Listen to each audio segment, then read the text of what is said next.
Ieri hanno dato i nomi dei candidati alle politiche, no? Allora stiamo cercando di capire. Cosa voto? No, cosa ne pensate, insomma, no? Cioè, è difficile adesso, veramente. E poi purtroppo non ci sarò in Africa finché ci sono le elezioni. Per la prima volta non voterò. Io ho una confusione in testa che le dico la verità, non so chi votare, perché tutti dicono la sua, tutti ci promettono tante cose e poi alla fine Quindi le liste di ieri non l'hanno aiutata, insomma, i nomi. no, non è che abbiano aiutato tanto. Lei andrà a votare, quindi. Assolutamente, io vado a votare. Ha le idee chiare. Abbastanza, sì.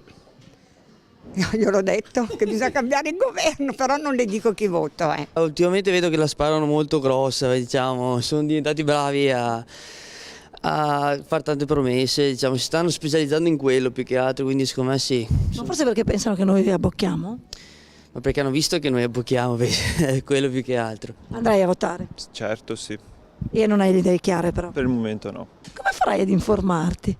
Internet, giornali. Parlano sempre tanto, dopo bisogna vedere alla resa dei conti cosa fanno, perché a parole sono tutti bravi e dopo bisogna vedere dopo. Come si fa a decidere, visto che promettono tutti? Brava, dopo ormai negli anni si è capito che chiunque vada fa il meno peggio, ma non fa il meglio, ecco, e quindi cerchiamo di votare il meno peggio.